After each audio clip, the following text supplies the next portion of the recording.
So in this segment, we're going to be talking about Germans with no HGV experience asked to drive lorries amid the UK fuel crisis, but also HGV driver shortage. So we'll talk about why he got this letter. It's pretty funny, I can't lie. So thousands of Germans who live in the UK have been written to by the government asking them to drive lorries in an attempt to ease the UK fuel crisis, even though the majority have never been at the wheel of a HGV.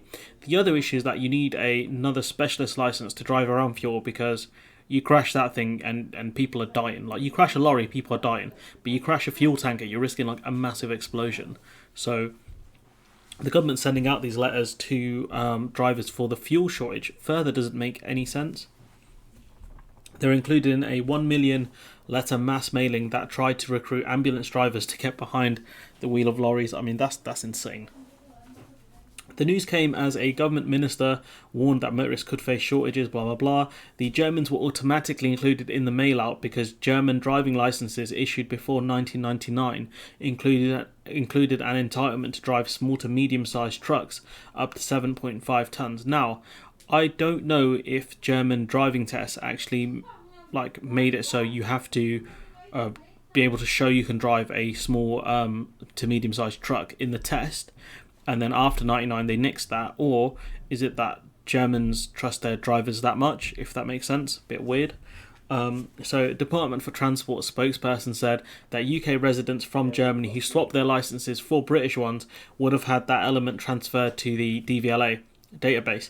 This meant they were also included in the HGV category, which also covered ambulance drivers when the DVLA sent out this letter. That's how desperate the situation is in Britain, that we're asking people who have just got like a bit added on really to their licenses prior to 1999 to become HGV drivers because we have that much of a shortage. Like, there's a bit in Yu-Gi-Oh where Yugi plays the Swords of Revealing Light and Kai's like, that's a desperate move. That's desperate. That's what the UK are right now. We're desperate.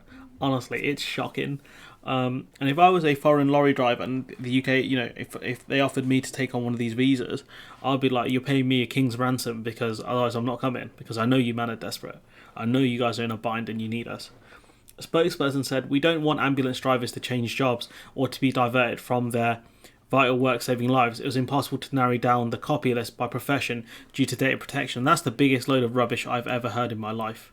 That is a load of rubbish right there. The reason why they did this is because they wanted to get to as many people as possible because they are desperate.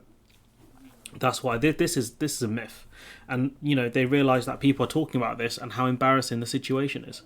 Honestly, one 40-year-old German man, that was the video we just played, told The Independent, we were quite surprised. I'm sure paying conditions for HGV drivers may have improved, but ultimately I've decided to carry on my role at an investment bank. It's like, do you want to leave your role at an investment bank where you probably work from home to be a lorry driver where you're not going to see your family for days on end? Like, come on, guys. For less pay. My wife has never driven anything larger than a Volvo, which she also intended to decline the exciting opportunity. Like, this person here is so deadpan, you don't know if they're joking or not. That's the level that we've gone in the UK. Like, you cannot tell if this geezer is joking about him getting the job role on his wife. The Petrol Retailers Association said, obviously at the time, that the fuel situation at forecourts was improving but far too slowly, and that independent retailers were not receiving enough fuel. Malthouse said it could take a week or so, but it's going to take months potentially to go back to normal, especially since the prices have gone up as well. So I mean, it's just, this is how desperate the UK are, because the thing with the food shortage is that you can kind of get away with it, maybe, because you can blame COVID, but with the petrol shortage, it doesn't matter what the reasons are. Everyone's just annoyed about it because you don't want to queue up for ages for petrol and then be told you can only put 20 quid in your tank, because that's not going to get you far because of how high petrol prices are. This the situation in the UK.